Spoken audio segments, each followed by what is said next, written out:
Mesdames et messieurs, bonsoir. Ravi de vous retrouver et bienvenue à cette couverture spéciale de la première journée de la deuxième phase des élections législatives qui se déroulent dans 13 gouvernorats en Égypte. Les bureaux de vote ont ouvert ce samedi matin dans 13 gouvernorats d'Égypte pour la deuxième étape des élections législatives. La première phase de ces élections a eu lieu fin octobre et ne concernait que 14 régions égyptiennes, dont Alexandrie, Aswan et plusieurs autres grandes villes. La seconde phase des élections, composée de 2 tours, se tient donc dans 13 régions égyptiennes restantes, dont celles du Caire, du delta du Nil et du canal de Suez.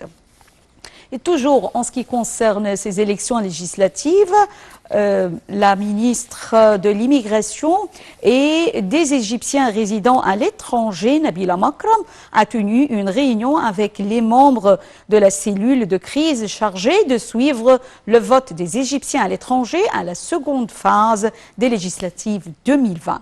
Les élections avaient eu lieu les 2 et 3 novembre. Plus de détails dans ce commentaire.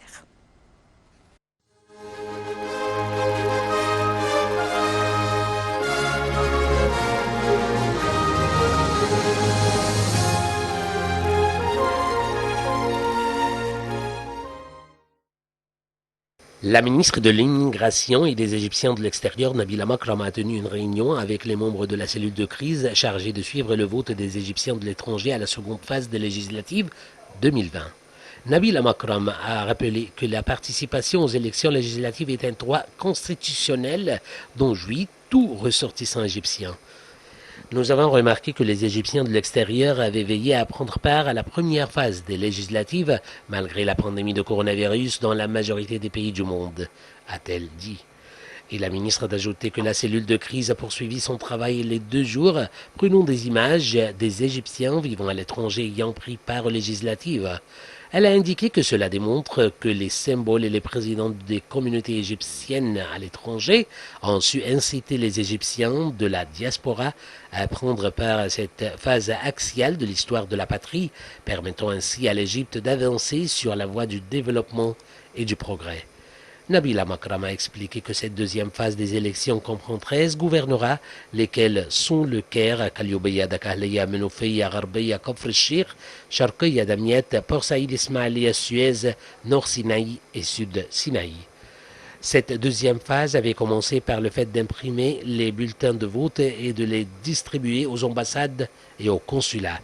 Le dépouillement des votes s'est déroulé les 4, 5, 6 novembre. La ministre de l'Immigration et des Égyptiens de l'extérieur avait donné ses directives de publier les bulletins de vote pour donner aux électeurs la chance de participer aux élections, de répondre à toutes les questions et donner tous les renseignements possibles via la coordination entre le dit ministère et l'Autorité nationale des élections sous la présidence du conseiller Lachine Ibrahim.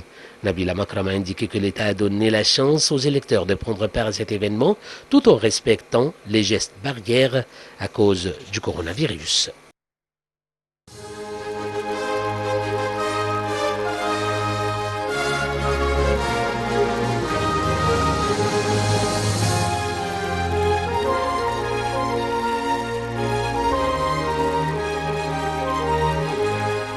J'ai le plaisir d'avoir actuellement avec moi en ligne Dr Nesrine Chokri, journaliste, qui va nous jeter la lumière sur la deuxième phase des élections législatives qui se déroulent actuellement en Égypte. Bonsoir, Dr Nesrine Chokri. Bonsoir. Alors, une deuxième phase aujourd'hui avec une première journée qui était assez calme, puisque déjà l'Autorité nationale des élections a bien annoncé qu'il le premier jour de la deuxième phase s'est passé dans un cadre très marqué par les régularités. Le ministre de l'Intérieur a confirmé la même chose aussi. Alors, chose marquante depuis plusieurs élections, qu'elles soient législatives, sénatoriales, présidentielles, une présence importante et marquante de la femme qui n'a pas l'intention de apparemment rebrousser chemin. Et puis au Sinaï, le nord de Sinaï, donc on a remarqué qu'il y avait vraiment des queues devant les bureaux de vote. Aujourd'hui aussi, des observateurs internationaux étaient présents, précisément arabes, Oui. donc des Alors, membres de permettez-moi, la... docteur Nesrine, que signifie la présence de ces observateurs internationaux dans les bureaux de vote aujourd'hui?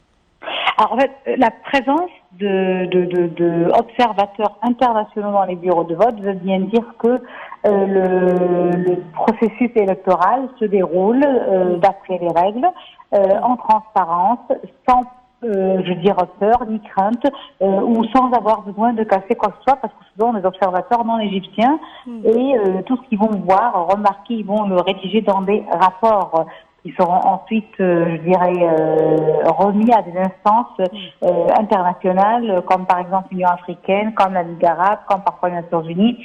Donc là, vraiment, c'est une preuve de la part du gouvernement égyptien que tout se réalise d'après vraiment la transparence et l'intégrité électorale.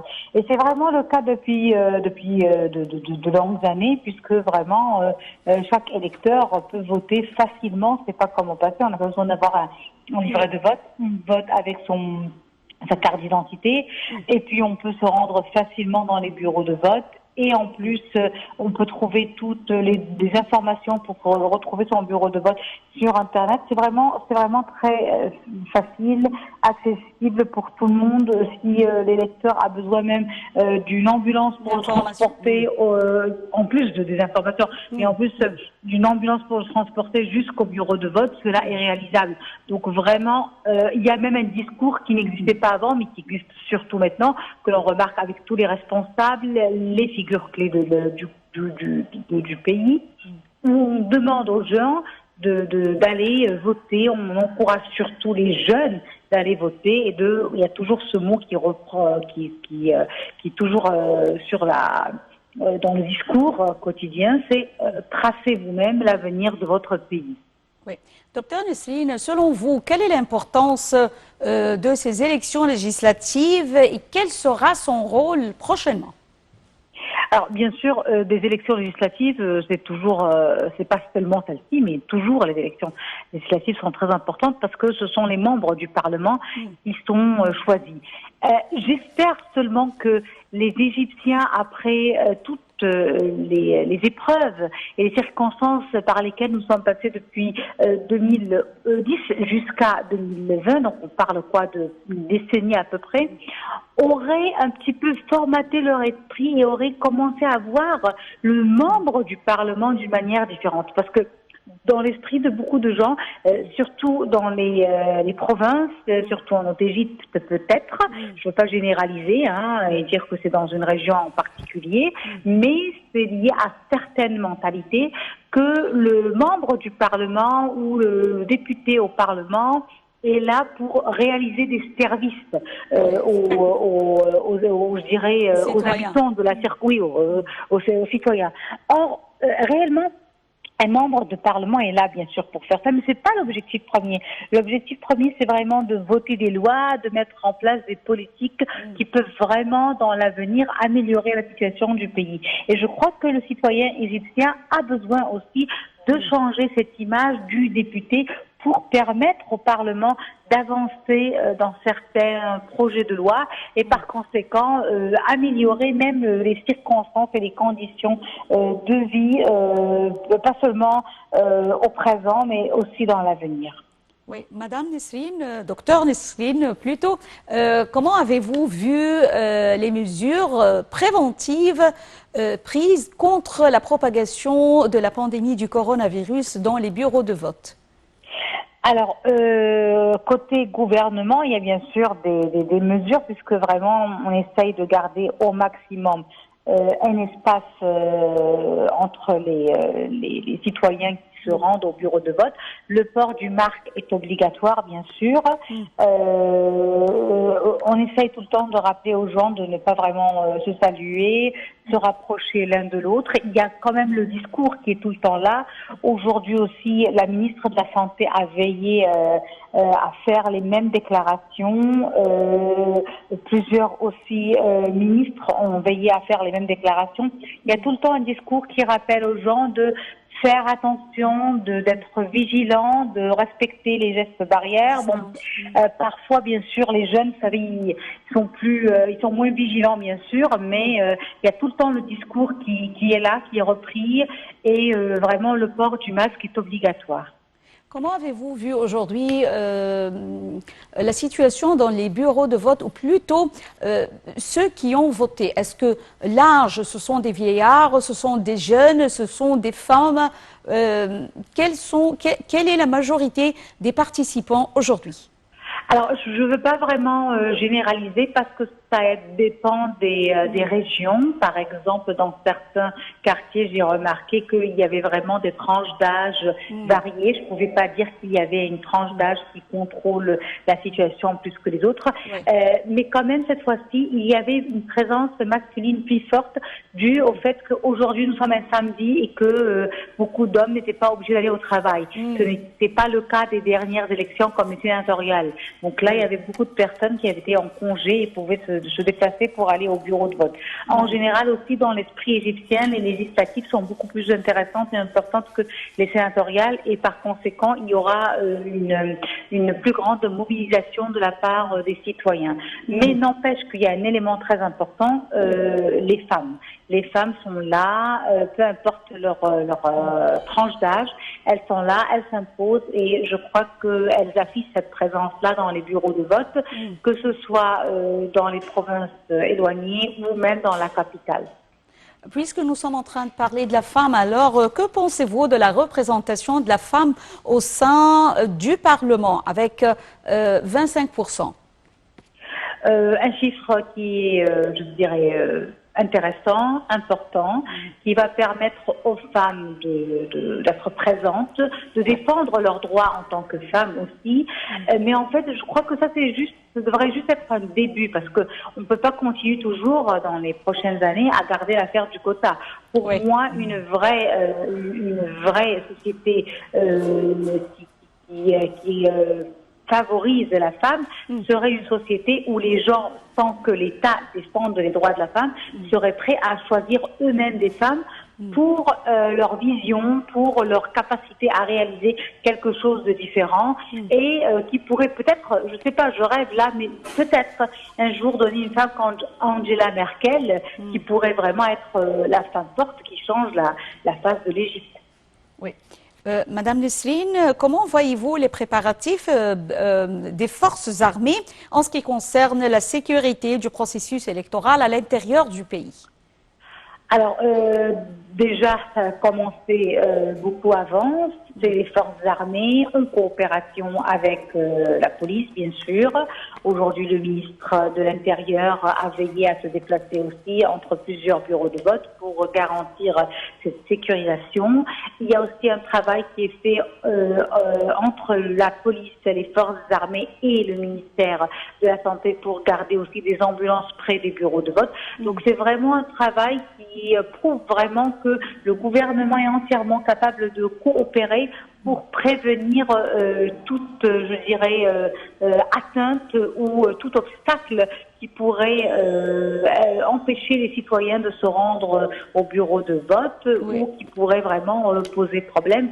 Mais aussi, il faut savoir que depuis plusieurs années, les forces armées et la police ont toujours été sollicitées, non pas seulement pour sécuriser les élections, qu'elles soient législatives, sénatoriales ou présidentielles, mais même pour les périodes de fête. Ils sont toujours là, ils déploient le maximum d'efforts pour garantir que tout se passe en douceur. Pensez-vous que le taux de la participation des citoyens à la deuxième phase des élections législatives diffère-t-il de la première? En fait, j'ai pas encore des chiffres pour comparer jusqu'à maintenant, donc je vais pas vraiment commencer à dire des choses dont je suis pas sûre. Mais d'après ce que j'ai vu, il y a une présence importante. Je ne sais pas vraiment s'il y aura une différence. Il faut savoir que plus on va vers la province, plus il y a une participation. Ça, c'est ce que j'ai remarqué jusqu'à présent. Mais là, vraiment, j'ai pas encore de chiffres entre les mains pour donner un avis définitif. De toute façon, parmi les indices qui sont clairs, qui sont affichés déjà par l'ANE, par l'Autorité nationale des élections, c'est qu'au Sinaï, il y a eu vraiment un afflux important des électeurs dans les bureaux de vote. Docteur Nesrine Choukri, est-ce que, ou plutôt, veuillez nous jeter la lumière sur les candidats. Je voudrais dire les candidats, en ce qui concerne les candidats individuels et sur les listes. Veuillez nous expliquer. Alors, quand vous me dites les candidats sur les listes individuelles, par là, vous parlez des personnes en tant que personnes, ou là, vous parlez plutôt du système Non, le système qui a été mis en place. Oui. Bon, alors oui, cette fois-ci, c'est vrai qu'il y a les listes, c'est un peu un système particulier parce que il y a la liste qui est la plus soutenue, c'est la liste qui est formée par les jeunes des partis politiques en Égypte et qui est représentée majoritairement par des jeunes, surtout des jeunes figures qui certains d'entre eux ont participé à la révolution du 30 juin ou à la rédaction de la Constitution. Certaines aussi femmes qui représentent peut-être l'avenir de l'Égypte. Donc, cela pourrait pousser quelques personnes à choisir. De toute façon, j'ai remarqué que les coalitions qui ont été mises en place, c'est des coalitions où on voit que les candidats sont plus ou moins homogènes. C'est-à-dire des jeunes ensemble ou des personnes qui ont plus d'expérience, qui se côtoient, ainsi de suite. Docteur Nesrine, comment voyez-vous, on peut dire, est-ce qu'il y a une différence entre ces élections législatives et celles précédentes? Quand vous me dites une différence, vous voulez parler de quel type de différence? Les dernières élections législatives... Les préparations, le taux de participation, les candidats, la nature des candidats. Oui, en fait, je dirais que quand cette fois-ci on a des candidats, il y a plus de figures non célèbres ou non connues. Et puis, on a vu, par exemple, à la première phase ou au premier tour que certaines figures qui étaient très célèbres, très connues, qui sont imposées pendant des années sur la scène politique, n'ont pas pu remporter les élections présidentielles. Il y a beaucoup aussi de jeunes. Il y a aussi les jeunes qui ont participé vraiment à la révolution du 30 juin, comme ceux qui étaient avec Tamarot, qui sont plus représentés dans les listes électorales. Vraiment une présence d'une jeunesse, ça c'est très clair, et souvent des gens qui n'ont pas vraiment eu une très, je dirais, pas longue expérience politique, mais qui ont une expérience politique, mais je dirais qu'ils n'ont pas été dans l'arène politique depuis même le temps du PND. Donc ça c'est vraiment très représentatif de ces élections-là. On pourrait dire que vraiment ce Parlement, si les jeunes arrivent à remporter le plus grand nombre de sièges, sera un Parlement jeune et sera aussi, oui, je crois que ce sera vraiment un Parlement jeune avec des femmes en général fortes et parfois souvent même célibataires qui ont réalisé des carrières aussi. C'est pas des jeunes qui sont, je dirais, juste riches. Non, ce sont des personnes vraiment qui ont réalisé des carrières, des intellectuels souvent. Des personnes qui sont aussi habituées à faire de l'écriture ou des personnes vraiment qui ont toute une histoire intellectuelle. Et ce sera aussi un Parlement, si ces jeunes-là parviennent à s'imposer, avec des figures différentes et nouvelles. Je crois qu'on aura besoin de découvrir leur profil pour la première fois. Comment évaluez-vous la coopération entre les différents ministères du pays et l'ANE, l'Autorité nationale des élections?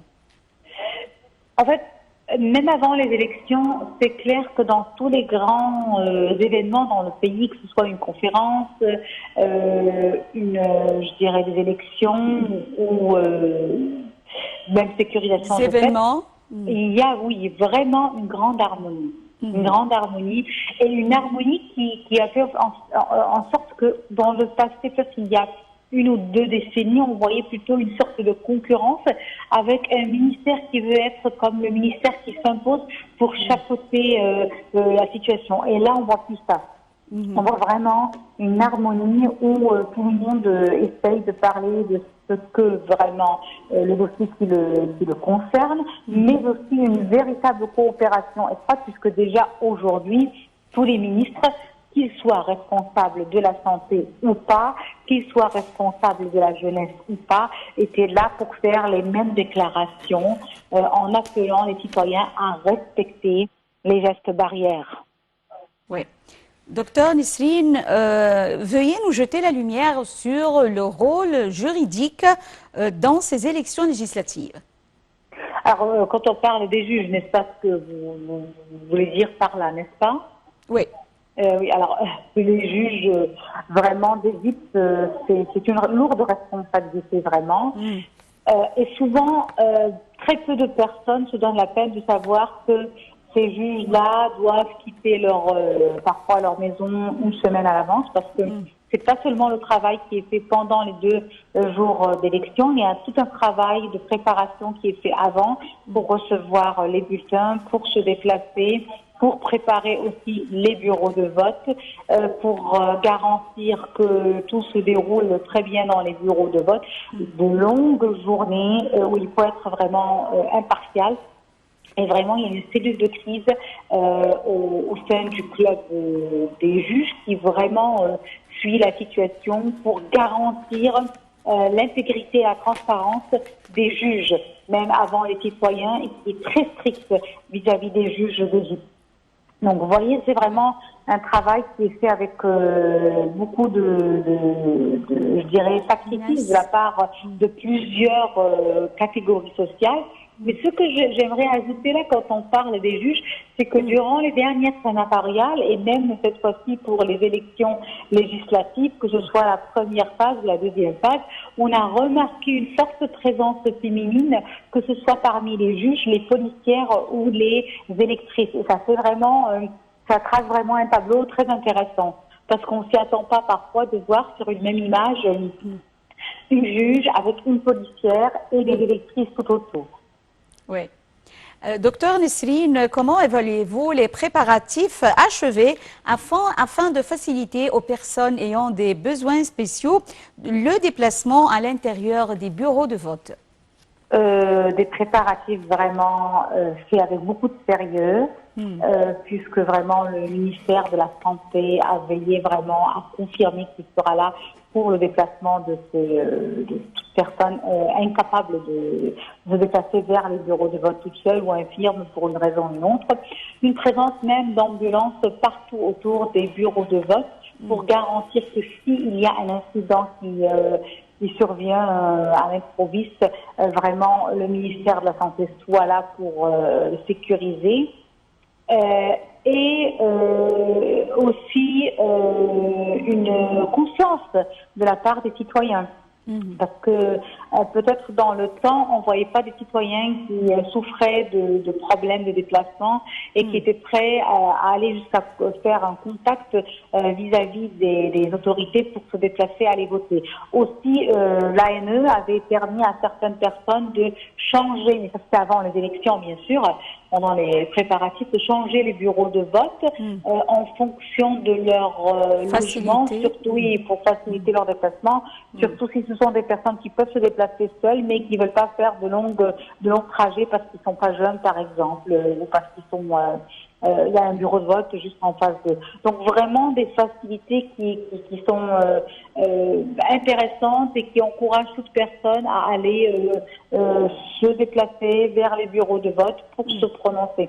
Si on compare, parce que nous on appartient quand même à la génération qui a vécu les élections avant 2010 et qui vit ces élections en 2020. Et si on compare un peu le tableau, alors que dans le passé, il y avait plus de pierres d'achoppement, des embûches, des obstacles face aux électeurs, là, on a vraiment toutes les facilités, tous les, je dirais, outils possibles qui encouragent les lecteurs à se rendre au bureau de vote. Un discours même très positif pour se rendre au bureau de vote.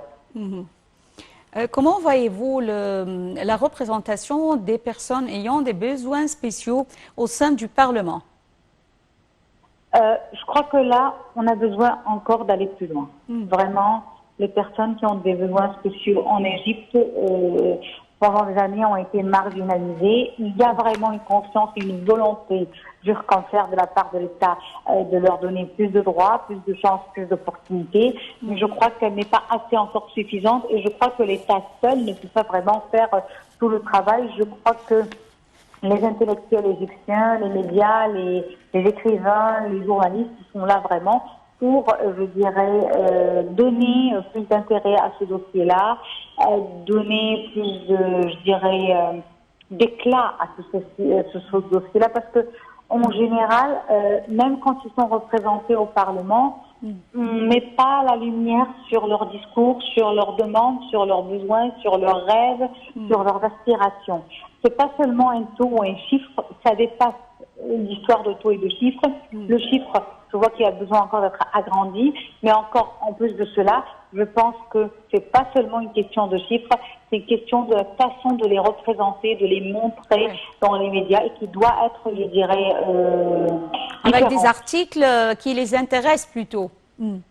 Avec des articles qui mettent de la lumière sur leurs rêves, leurs aspirations, leurs projets. Docteur Nesrine Choukri, journaliste, nous vous remercions infiniment pour ces explications.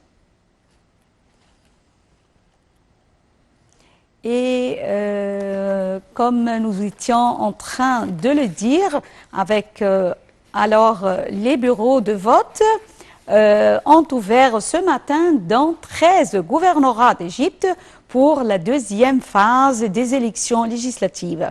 Quelques 63 millions d'électeurs sur une population de 101 millions sont appelés à renouveler leurs parlementaires en élisant 568 députés sur un total de 596. Les 28 restants seront nommés par le président Abdel Fattah el-Sisi. Plus de détails dans ce commentaire signé Chérif Boussela.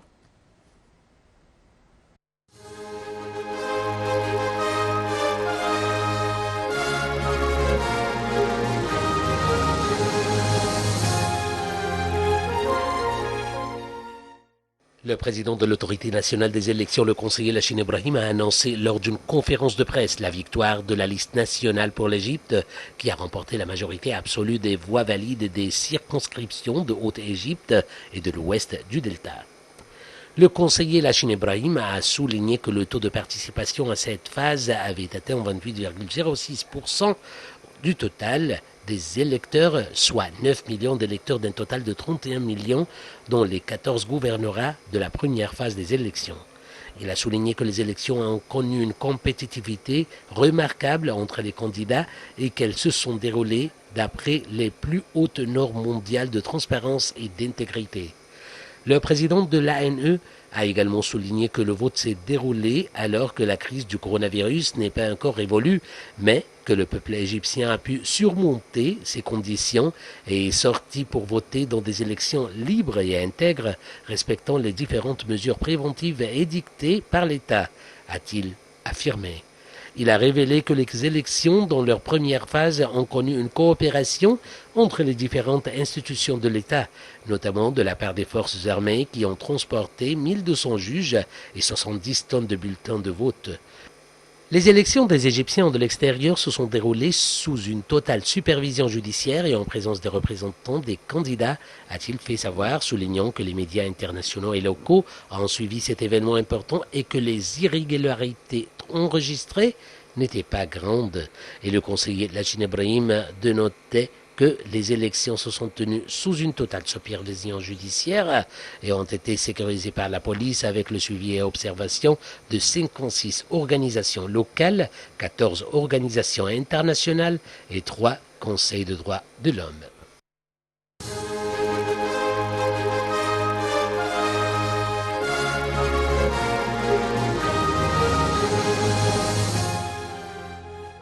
retournons au studio et j'ai le plaisir d'avoir actuellement avec moi en ligne Dr Cherif El Toubgui, professeur de loi à l'université de Ain Shams.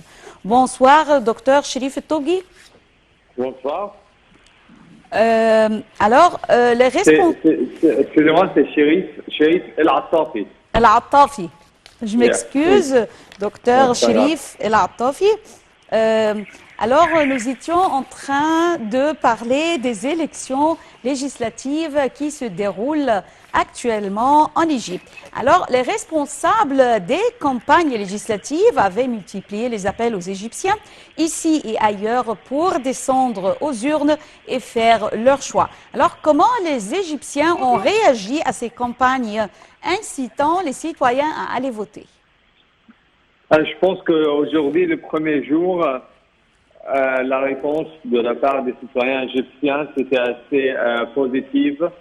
Et la participation, je n'ai pas encore vérifié les taux de participation, mais je pense que la participation était assez effective. Et on a aussi demain, et je pense aussi demain, il y aura de la participation de la part des jeunes en plus. Donc, je pense que c'est assez positif jusqu'à ce moment. Oui. Oui. Docteur Cherif, est-ce que vous voyez que la campagne a-t-elle transmis le message affirmant la valeur de la voie électorale? Oui, je pense, oui, le message est très bien transmis. Et depuis, en fait, il y avait plusieurs élections. D'abord, le Sénat pendant l'été et maintenant, pendant le temps, c'est les élections législatives. Et le message est bien transféré pour l'avenir de notre pays, pour mettre en place des législations qui s'adaptent avec les actualités et même avec le développement que le pays est en train de témoigner pour le moment. Oui. Docteur Cherif, quel est le taux de la participation des Égyptiens ici et à l'étranger? Comment prévoyez-vous ce taux? Je ne veux pas des nombres, mais comment prévoyez-vous la participation des Égyptiens ici et à l'étranger également? Je pense que la participation des citoyens, déjà dans le premier tour, elle était très, très positive. Aujourd'hui, on est plutôt concerné par le capital, par le Caire. Je pense que la participation pour le premier jour, elle est pas mal. Et on peut pas on peut pas évaluer qu'après la fin. Ça veut dire demain soir, on va recevoir les résultats et donc comme ça on peut évaluer le processus électoral. Selon vous, pourquoi les législatives se sont déroulées sur 2 phases? Étant donné l'importance et la compétence importante de l'Assemblée nationale, donc avec le nombre des séquences... Allô, oui, vous m'entendez? Oui. Oui, avec le nombre des circuits régionaux dans chaque région, oui, exactement. Donc, on doit donner de l'occasion à chaque candidat de se présenter et même donner l'occasion aux citoyens de choisir le bon candidat. Oui. Est-ce que vous pensez que le citoyen a bien compris le programme de chaque candidat? Il pourra choisir facilement? Oui, je pense parce qu'il y avait assez de temps pour faire leur campagne, jusqu'à ce qui a duré pour, je pense, plus que 2 mois. Donc, il avait assez du temps pour bien comprendre et de faire un choix bien informé. Alors, je saisis l'occasion de votre présence avec nous actuellement, en ligne actuellement, et veuillez nous jeter la lumière sur la présence des institutions étrangères chargées d'observer le processus électoral qui se déroule en Égypte? Oui, ils ont un rôle très bien. En fait, cela reflète la transparence des élections législatives en Égypte. Et ça veut dire que les élections sont déroulées dans des circonstances très démocrates et claires. Oui. Docteur Chérif, les législatives ont eu lieu tout de suite après les sénatoriales. Que signifie ce timing selon vous?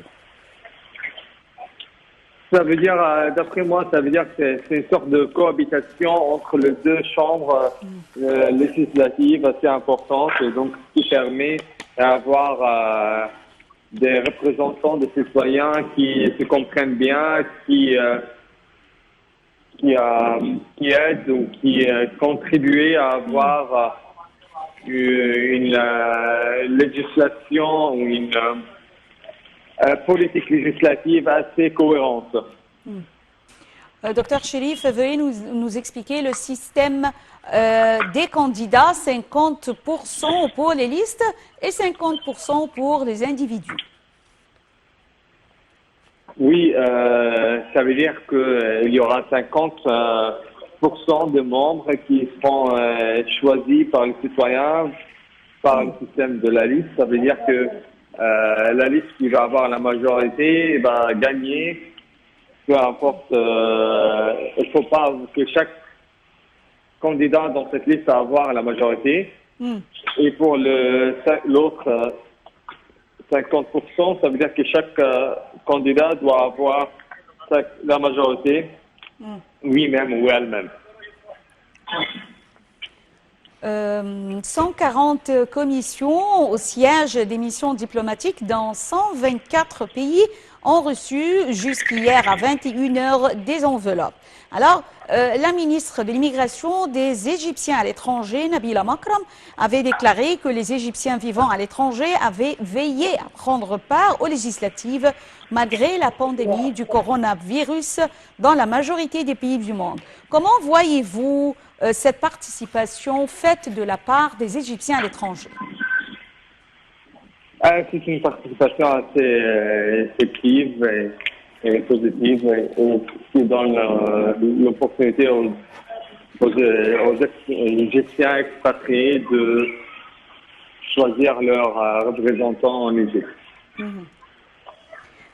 Comment évaluez-vous, docteur Chérif, la coordination entre le ministère de l'Immigration et des Affaires des Égyptiens à l'étranger et l'autorité nationale des élections sous la présidence du conseiller Lachine Ibrahim? Franchement, je ne sais pas trop, mais je pense que on voit qu'il y a une très bonne coordination entre les deux établissements. Alors, je vous remercie infiniment, docteur Chérif El Attafi, professeur de loi à l'Université de Ain Shams. Mesdames et messieurs, nous vous souhaitons une très bonne soirée et nous arrivons à la fin de cette couverture spéciale de la première journée de la deuxième phase des élections législatives qui se déroulent en Égypte. Merci, bonne soirée. Au revoir.